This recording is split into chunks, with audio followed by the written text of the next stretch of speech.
Have you ever wondered if the ancient practice of Brahmacharya holds any relevance in your contemporary life? Brahmacharya, a term deeply rooted in the spiritual traditions of ancient India, is often translated as celibacy or chastity.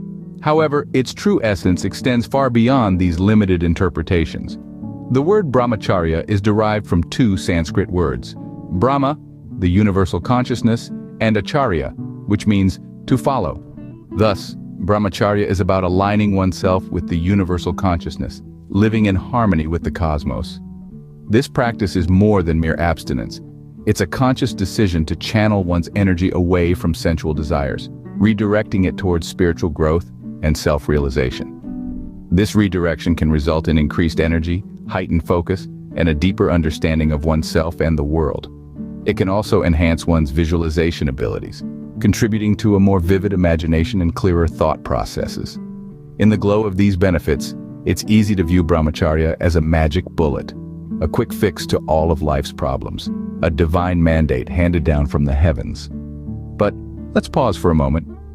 Despite its roots in religious traditions, Brahmacharya isn't about coercion or divine dictation. It's about personal choice, driven by self-awareness and a deep understanding of one's own needs. As you navigate through the hustle and bustle of modern life, you might feel drawn toward this practice. Perhaps you're seeking a way to control your desires, to cultivate discipline, or to find a deeper sense of purpose. And yes, Brahmacharya can indeed be a powerful tool for these purposes. But does this mean everyone should adopt this practice? Not necessarily. Let's delve deeper. It's crucial to remember that the path of Brahmacharya is not a one-size-fits-all solution. It's a journey that one embarks upon after careful contemplation, based on their personal circumstances, their spiritual beliefs, and their understanding of their own needs and desires. For some, this practice might be an essential step towards spiritual enlightenment. For others, it might not resonate at all, and that's okay. One common misconception about Brahmacharya is that it's a practice forced upon individuals. But let's clear the air here. Brahmacharya is not an obligation, nor is it an enforced mandate from any divine entity. It's a personal choice, a path one chooses to tread on their own accord. In this age of information overload, it's easy to get swayed by simplified explanations or misinformation. You might have seen a quick reel or a 10-minute guru session extolling the virtues of Brahmacharya. The glowing skin, increased energy, heightened focus, and enhanced visualization powers. All these benefits might seem alluring. And yes, they are true. But it's crucial to understand that Brahmacharya is not a magical solution to all your problems. The primary reason people, especially the younger generation, are drawn towards Brahmacharya is to control their lust. But ask yourself this: is Brahmacharya what you need in your life? If you're someone who's in love or married, living a blissful life, fulfilling your body's physical and mental needs, why would you need a drastic change? Brahmacharya is about regulating desires that might be detrimental to your personal health and happiness.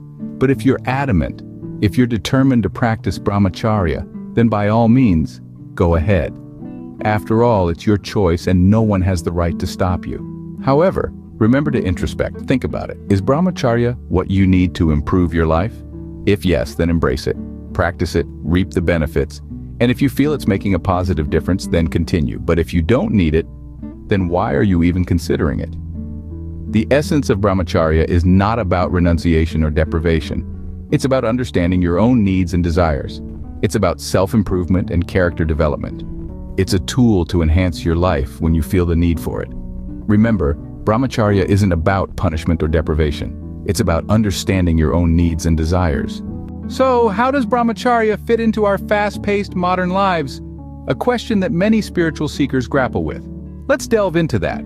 The world we live in today is driven by instant gratification, where desires are not just present but amplified.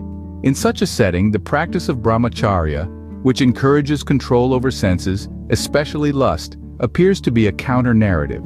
Yet, its relevance has never been more pronounced. Brahmacharya is not about suppression, but about understanding and managing our desires.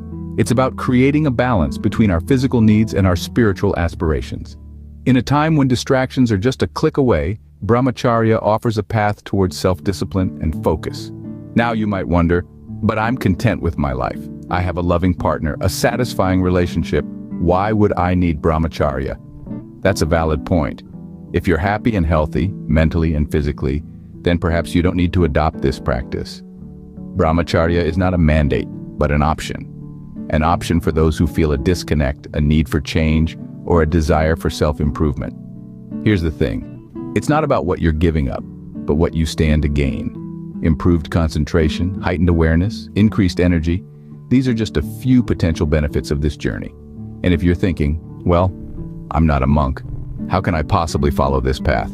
Remember, Brahmacharya is not about complete abstinence, but about moderation and understanding your own limits.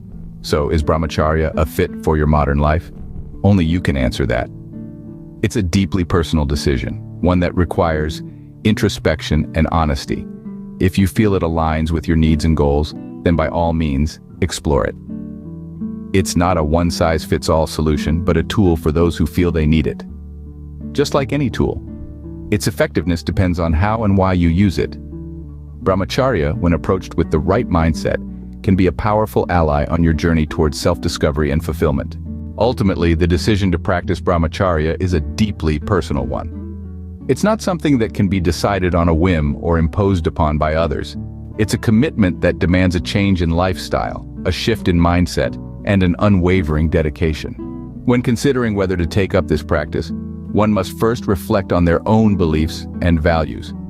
Brahmacharya is deeply rooted in spirituality and morality. It's not just about physical restraint. It's also about nurturing purity of thought, word, and deed. If these principles resonate with your personal philosophy, you might find Brahmacharya a fulfilling path to walk.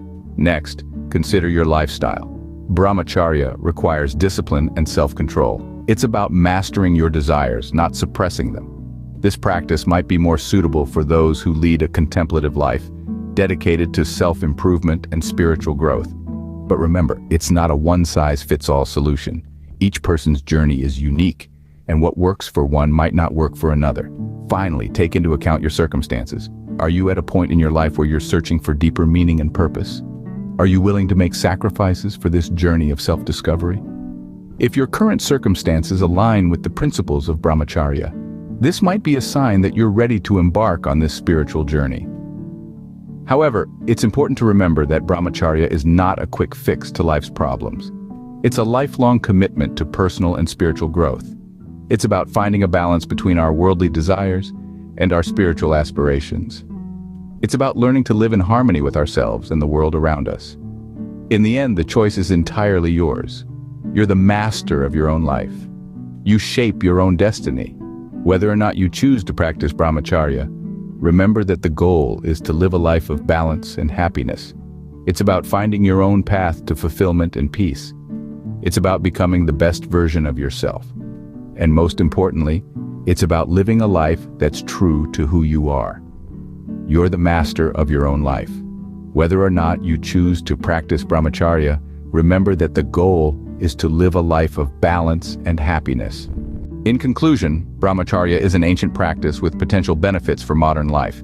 Indeed, the qualities associated with this discipline are not just lore, but are rooted in centuries of spiritual tradition. From increased focus, energy, and understanding, to an enhanced ability to visualize, the benefits of Brahmacharya are manifold and tangible. Yet, it's imperative to remember that these virtues do not descend upon us overnight, nor are they the result of a fleeting whim inspired by a brief video or a sage's discourse. Misconceptions about Brahmacharya abound, and it's crucial to disentangle fact from fiction. This practice is not a divine mandate, nor is it a binding obligation dictated by our faith. Instead, it is a tool, a discipline that can help us manage our desires and channel our energies more productively. It is a means to achieving greater self-control, especially over our lust, and it can provide us with a sense of balance and tranquility. In today's fast-paced world, Brahmacharya may seem out of place, yet its relevance is perhaps even more pronounced. It offers a counterpoint to our often chaotic, desire-driven lives, fostering mindfulness, contentment, and a deeper connection with our inner selves. Yet, it is not a panacea for all of life's woes, nor is it a one-size-fits-all solution. The decision to practice Brahmacharya is deeply personal. It hinges on introspection, a sincere evaluation of your needs, your aspirations, and your current state of being. It's not about renouncing joy or love or the ordinary pleasures of life. On the contrary, it's about enhancing our ability to experience these joys more fully, more mindfully. Whether you choose to practice it or not is entirely up to you, but understanding its true nature can help you make an informed decision. This journey is yours to embark on or not as you see fit. Remember, Brahmacharya is a tool, a path, a discipline. It's not the destination itself. It's not your life. It's a process to improve your life should you feel the need for it.